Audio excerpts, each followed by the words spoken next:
안녕하세요. 닥터 꼬집입니다. 어떤 치료를 받든지 간에 한 병원에서 그 치아의 치료를 받기 시작했다고 하면 마무리까지 그 한 병원에서 치료를 쭉 받는 게 제일 좋을 텐데 요즘 같은 경우에는 치료를 하는 중간에 치과가 뭐 망해서 폐업을 한다거나 아니면 없어지는 경우들도 종종 있는 것 같고, 아니면 중간에 관계가 어떤 뭐 통증이 조절이 안 된다거나 아니면 이제 처음에 약속했던 거랑 다르게 치료가 진행이 될 때 신뢰 관계가 깨져서 중간에 오시는 분들이 점점 늘어나고 있어요. 그래서 저는 이제 안타까운 게 모든 치료가 시작부터 끝까지 좀 한 명의 주치의 선생님이나 한 치과에서 여러 명의 선생님이 보더라도 한 치과에서 좀 책임지고 그 치료를 마무리까지 해야 그 치아가 어느 정도 향후 문제가 생겼을 때 그걸 책임 유무를 갖다가 물을 수가 있는 거기 때문에, 웬만하면은 뭐 예를 들어 신경치료는 이 치과에서 받고 크라운은 다른 치과에서 받고,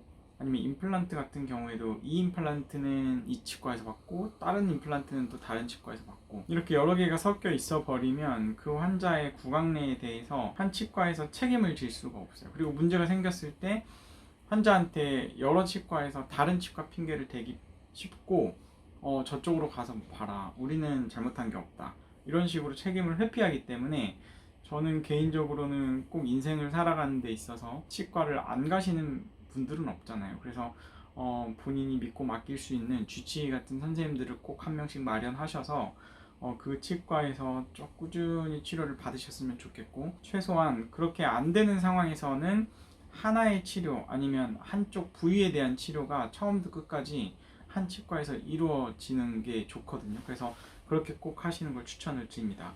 이 환자분 케이스를 보시면 조금 더 이해가 쉬울 것 같습니다. 한번 꼬집어 보겠습니다.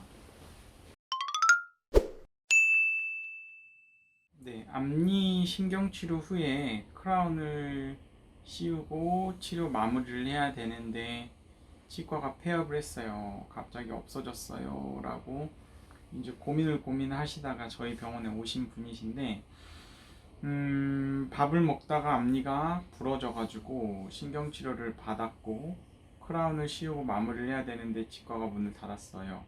신경치료가 잘 됐는지도 모르겠고 병원에 대한 신뢰가 깨져서 이 치료를 잘 마무리하고 싶은데 해달라고 이제 오신 거예요. 근데 보시면 지금 이쪽 이 치아는 하나가 빠져 있고, 그러니까 이게 좌우로 나눴을 때 이게 첫 번째 치아고 두 번째 치아고 세 번째 송곳니고, 첫 번째 치아고 두 번째 치아고, 이렇게 지금 되어 있는 상황인데, 여기는 이제 발치 후에 뼈 이식까지 아마 하신 것 같고요. 그래서 이제 지금은 이게 임시치아로 되어 있는 상황이에요. 임시치아로.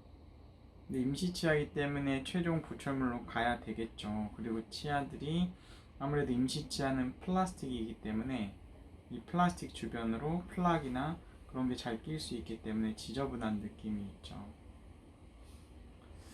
그래서 이제 환자분께 일단은 여기는 신경치료를 많이 받았는데도 계속 통증이 있고 뿌리에 염증이 있다고 하셔서, 저는 개인적으로는 과거에 어떤 치료를 받았든지 간에 어쨌든 크라운 위쪽 상부를 갖다가 마무리를 하려면 그냥 저는 개인적으로 내부 치료를 시간이 걸리더라도 다시 하는 편이에요.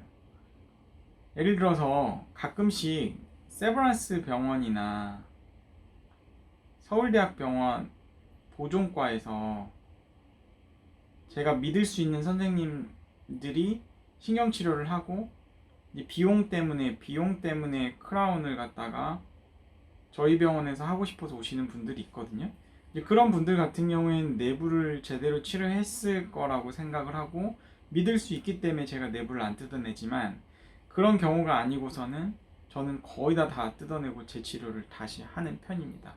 이게 나중에 크라운을 씌웠는데 문제가 생겨버리면 또 뜯어내고 신경치료부터 또 해야 되는 상황이 오기 때문에 뭔가 돌아가는 것 같지만 그게 맞는 치료인 것 같아요. 그래서 어쨌든 이 환자분 같은 경우에도 어쨌든 전부 다 아무튼 신경치료를 다 다시 하기로 했고, 지금 여기 특히 이제 13번 치아 송곳니의 통증을 잡는 게 관건이었어요. 그래서 일단 통증에 대해서 좀 치료를 하기로 했고 통증이 잡혔어요.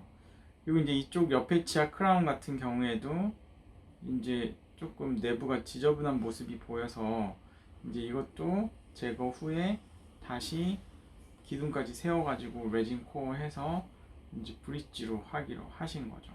물론 이제 이 자리에 뭐 임플란트를 할 수도 있어요. 하지만 이미 치아가 깎여 있으니까, 예를 들어 이 치아가 멀쩡한 치아였다고 하면 이 자리에 아마 임플란트를 제가 하자고 말씀을 드렸을 거고, 뭐 비심미적일 수 있지만 임플란트로 끝냈을 거예요. 근데 옆 치아가 이미 깎여 있으니까 굳이 여기 임플란트를 하지 않고 그냥 브릿지로 잘 마무리를 하자 이렇게 말씀을 드렸고, 이런 색깔을 갖다가 잘 판단을 해야 돼요. 앞니 치료를 할 때는.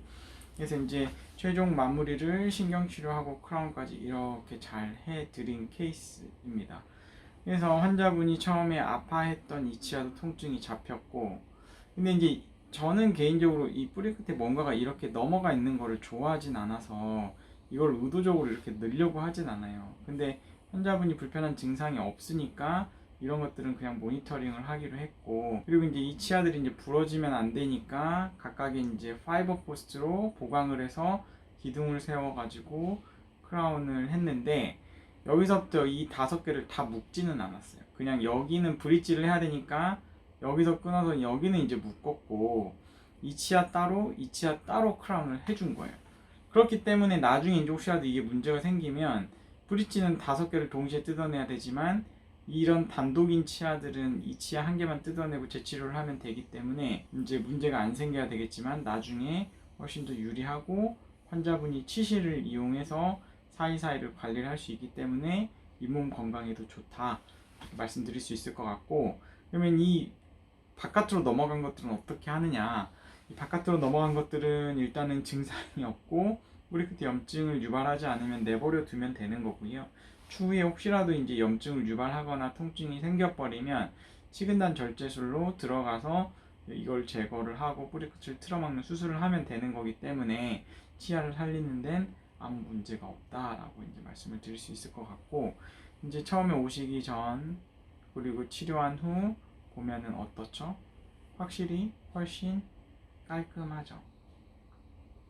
깔끔하고 이제 티가 덜 나는 거죠. 티. 그래서 자연스러운 앞니 보철물이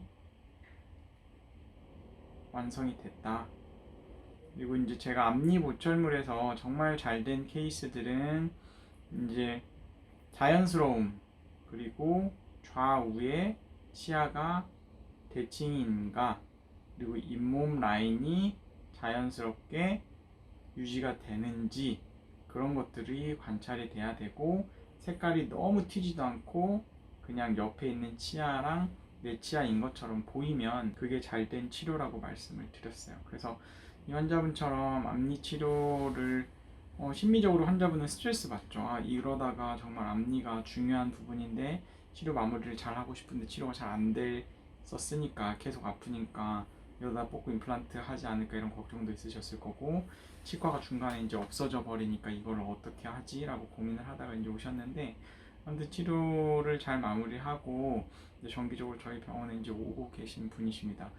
그래서 어느 치과가 됐든지 간에 본인의 주치의를 찾아서 꼭 정기적으로 체크업을 받으시고, 그 치료를 받았으면 받고 끝이 아니고 그 치료받은 치아에 대해서 지속적으로 가가지고 다듬고 좀 관찰하면서 쓰시면 조금 더 윤택한 삶이 되지 않을까, 저는 개인적으로 그렇게 생각합니다. 이 영상이 도움이 되셨다고 하시면 닥터고집 치과 DM 좋아요, 구독 꼭 요청드립니다. 감사합니다.